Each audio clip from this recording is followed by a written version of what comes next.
Would you ever think if we fallen off Foxx or not? No. Damn.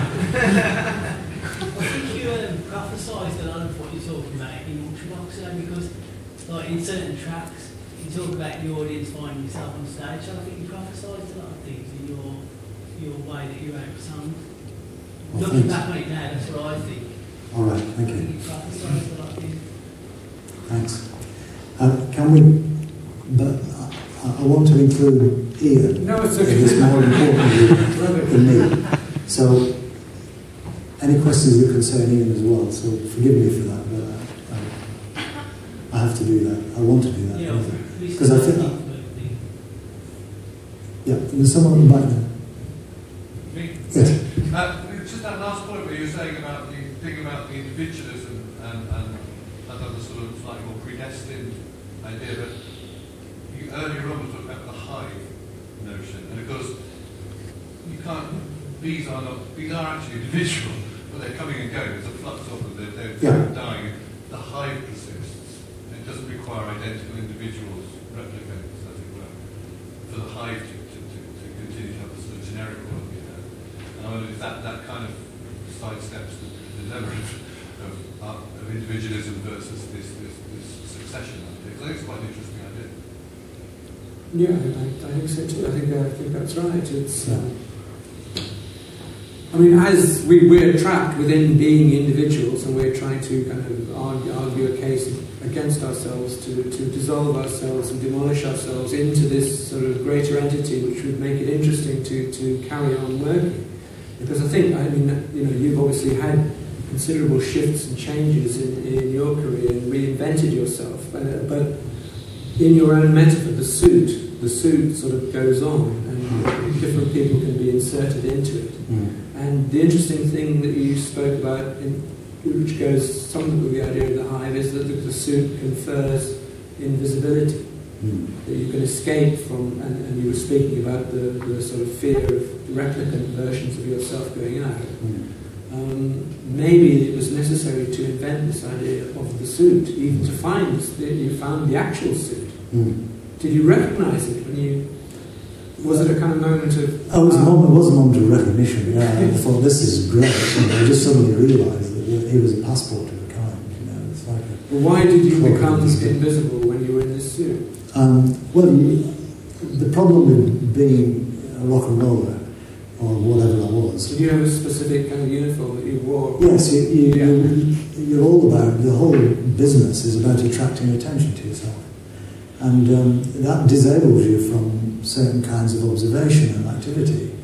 You become the object, and whenever you walk into a room, you attempt to draw attention to yourself. And that makes people... So you had to turn this right back up? Yeah. I wanted to get rid of that. And be able to not be in that position, so I could watch what was going on. Because if everyone's behaviour is reactive, you don't know what's going on. You don't know what's going on. And that's why I think a lot of people in those positions who are famous, for instance, recognisable, have problems and develop problems and become very isolated, and because they are taken away from the stream of life and isolated by their fame. Oddly, it's a paradox, isn't it? Everyone knows them, or imagines they know them, but they're a bit like the President of the United States. They're a virtual entity that no one actually knows at all. They know the image, but they don't know the person at all. And it's unnerving sometimes. I meet people still, and they talk to me as if they know me perfectly well, and almost as if they expect me to know them. And of course I don't. So the experience is very strange. If you put yourself in that position, it becomes surreal. So I tried to remove that as best I could, really. And this is the best I can do, I think. Also, in the hive, there is a queen.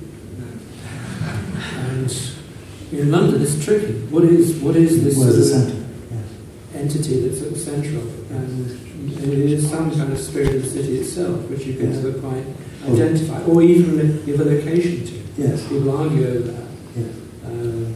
The whole lot of thing. Bill Drummond was very keen that the centre was the Eleanor Memorial outside Charing Cross Station. So it would have a geographic location. Yeah, it would have it. Yes. And then people talk about the London stone, which once upon a Yes. time there was this stone which the Roman roads measured themselves out from. Mm. But that stone just disappeared into being kept in the vault of a Chinese bank, and you couldn't even get in to see it. And now it's kind of in a burger bar. So Yes, the centre. What is the centre? I mean, and why? I mean, people go to London historically because of the benefits and the atmosphere and is richer. I mean, the cultural ecology is richer than anywhere else, I think, in England. So we all gravitate to it. it's also so schizophrenic because people are deeply nervous and difficult about crossing the Thames. Kind of south. There is that. There is this huge thing. Yes, north and The south. writer Mike Moorcock, who grew up in South London, suburbia, and then was mostly associated with Notting Hill. I was with him. We walking by the river, and I was going to start to walk across the bridge. I turned around, he'd gone. He said, "I can't cross. I can't go back there. My mother's place, all that stuff. I won't do it. I can't go across the river." Yeah. And it's all the old gangsters were the same. Like when they were East End.